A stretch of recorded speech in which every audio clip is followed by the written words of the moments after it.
पूर्वी खबर। कल डामरा में एक लड़की की लाश झाड़ियों में पाई गई थी। घटना से पूरे इलाके में सनसनी फैल गई थी। पुलिस प्रशासन से स्थानीय लोगों द्वारा मांग की जा रही थी कि तुरंत इस घटना के लिए जो भी दोषी है उन्हें गिरफ्तार किया जाए। आसनसोल साउथ थाने की पुलिस ने तत्परता के साथ कार्रवाई की और राकेश पासवान नामक एक व्यक्ति को गिरफ्तार कर लिया। आज मेडिकल जाँच के बाद उसको आसनसोल दक्षिण थाना की तरफ से আদালত में पेश किया गया। দুপুর 1টা 20 নাগাদ আমার আসানসোল সাউথ থানাতে একটা খবর আসে যে দামড়ার পলাশবাগান এরিয়ার জঙ্গলে একটি মহিলার ডেড বডি পাওয়া গেছে। তো সঙ্গে সঙ্গে আমার আসানসোল সাউথ থানা থেকে অফিসার সেখানে পৌঁছায় এবং আমরা ওখানে ভিডিও ফটোগ্রাফি করে যা প্রসিডিওর আছে সেটা করে ডেড বডিটা আমরা ওখান থেকে নিয়ে হসপিটালে যাই। হসপিটালে ডেড বডিটা মৃত বলে ঘোষণা করা হয়। তো তখনও পর্যন্ত ডেড বডিটা আমাদের কাছে আননোন ছিল।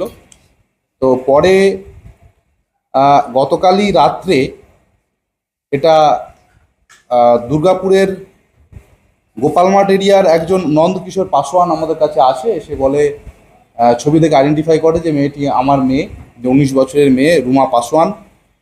এ গত 28 তারিখে বাড়ির থেকে স্কুল যাব বলে বেরিয়েছিল এবং বাড়ি ফেরেনি বলে লোকটি আমাদের কাছে একটি অভিযোগ করে এবং সে অভিযোগ করে যে আমার মেয়ের রাকেশ পাসওয়ান বলে একটি ছেলের সঙ্গে প্রেম ভালোবাসা আছে, দামড়া এরিয়ায় বাড়ি।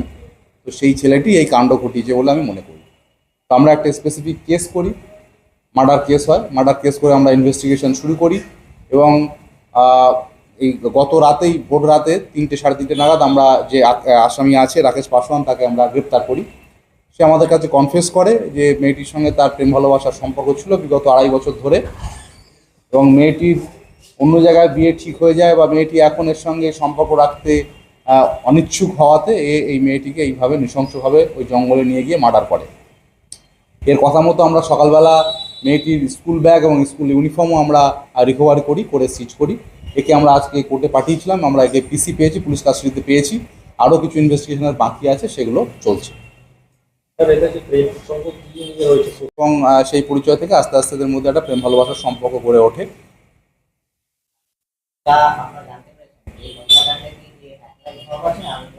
এখনো পর্যন্ত যা আছে এটা একা বলেই মনে হচ্ছে। আরো ইনভেস্টিগেশন এগোচ্ছে, যদি কিছু থাকে সেটা বেরোবে আস্তে আস্তে। মেয়ের সঙ্গে কোনো শারীরিক নির্যাতন হয়েছে? না, সেরকম কিছু পাওয়া যায়নি এখনো।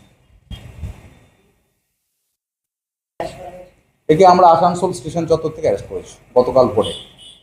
পালাবার চেষ্টা করছিল? হ্যাঁ, পালাবার চেষ্টা করছি। না, কিভাবে হত্যা করা হয়েছে স্যার? আমরা পিএম করতে দিয়েছি, ওটা আসবে। তাও অ্যাপারেন্টলি যা মনে হচ্ছে গলা টিপে মানে স্ট্র্যাঙ্গুলেশন করে মারা হচ্ছে।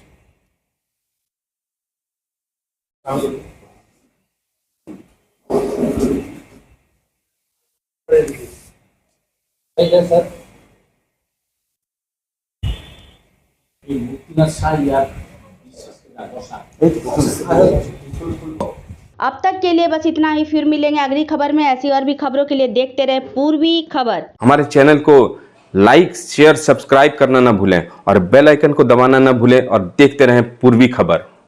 पूर्वी खबर, नजर सब पर।